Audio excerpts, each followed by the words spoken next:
It's incredible how many times that Manchester has reinvented itself. It has been evolving from back in the days of textiles in our mill buildings on up to biomed today. I have a pride in this city. It's been my home for 32 years. I've raised my family here. The kids that go through this school, they have this sense of loyalty. You got to earn your place. You got to earn that sense of respect. This was Milltown in the most traditional sense. They made the bricks here, we call it Amoskeag brick red. Closing of the mills created a situation where people moved out. Transformation in this city over the last, say, 20 years, certainly in the last 10. The investment that has been put in here by private enterprise, attracting major industries. The city's amazing. Unfortunately, over the years, we have not invested in our school facilities at the same clip.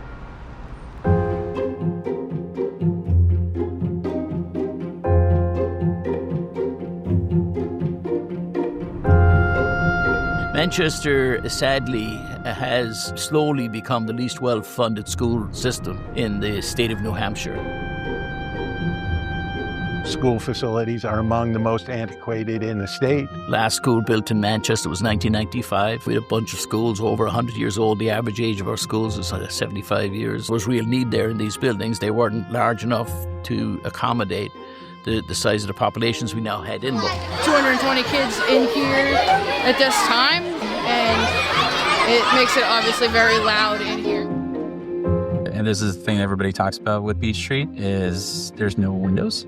Teachers that work in the basement or work in those interior classrooms, you don't know what's happening in the world around you. I mean, it's tough. Henry Wilson Elementary School, we knew very clearly students couldn't remain any longer. So students were here up to June of 2024. That was when they moved. Literally, this area right here would have been pull out for services. A little small partition is all that they really had. I think about the staff who stepped up from Henry Wilson Elementary to advocate for their school to be closed. That tells me the mindset in our district is one that is focused absolutely on our kids.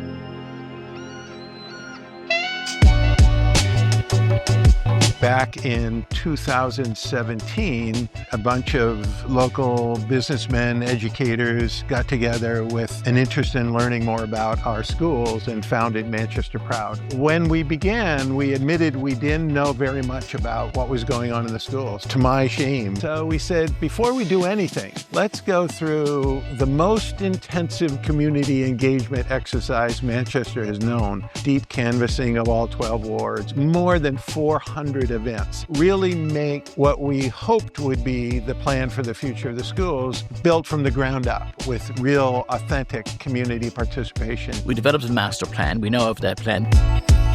For our district, a master plan is our roadmap, a guide for us to use today, but in decades to come. And so the first phase of this plan was to close Henry Wilson School, invested in modular buildings. We bought them because they have a resale value. And now our first step is to build a new Beach Street school and to renovate our 4 middle schools. None of this comes from an increase to taxes. Our team has been very deliberate in maximizing funds that are coming in from the state. We carved out a portion of the additional adequacy that we got and earmarked those monies to go directly to a bond repayment for our Priority 1 projects. Manchester, we are considered the economic engine for the entire state.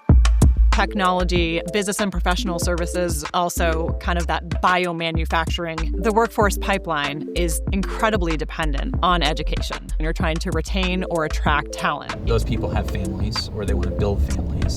If the kids aren't happy in the school system and you don't feel like there's quality education there, as a parent, you're going to leave. In the 19th century, these companies came here because of the river and the use of aquatic power in order to drive machines. Today, the availability of human capital, of talent, is key.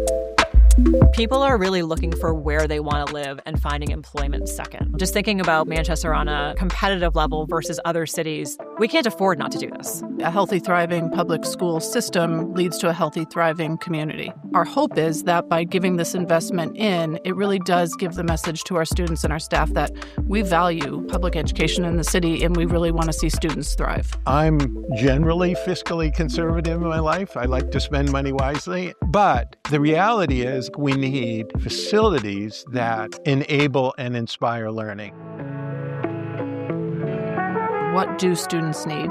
We know education has shifted over the years. Learning is not just cognitive, it's experiential. As a life experience for our kids. And what does that look like? We need the ability for students to be able to flex into whole group instruction, but then be able to get to a pull out or pull over space so they can do smaller group work or one-on-one work. Every kid is different, so what they need is different. Classrooms would be built with purpose. Wings for grade levels, really be able to concentrate everything that a kid needs in one area. Getting them out of a classroom, out into green space, that's incredibly important. Having space for our littles to be able to go out and run, play in a safe space. Serendipitous opportunities for learning throughout the day. So there's incredible work being done on career pathways, connecting students to employment opportunities that are here. CTE, career technical education, how do we expose more and more students to that type of learning? Literally hands-on learning. For some students, sticks a lot more than someone at the front of the room speak it or reading it in a book.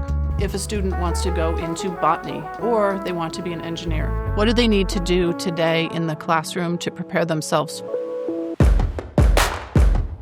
Yeah, I would say to anyone on the fence about whether the plan is the right move, my first question would be, have you gone to see the schools in person? Have you taken tours? And usually they say no. If they go and do that action, they will turn around. Change is always scary. This is a big initiative that will take all of us. You become what you invest in.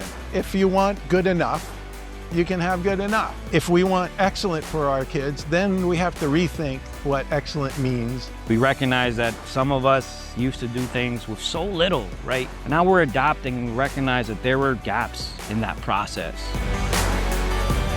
Everybody's excited. I want to thank you for joining us as we celebrate another major milestone in our Priority 1 projects.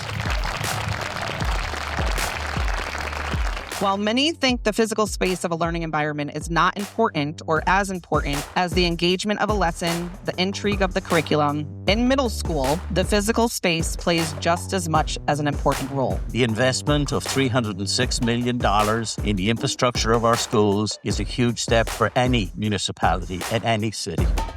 Thank you for helping us have access to our learning, and thank you to Dr. Camille for having a vision, working so hard with all community members to make this happen.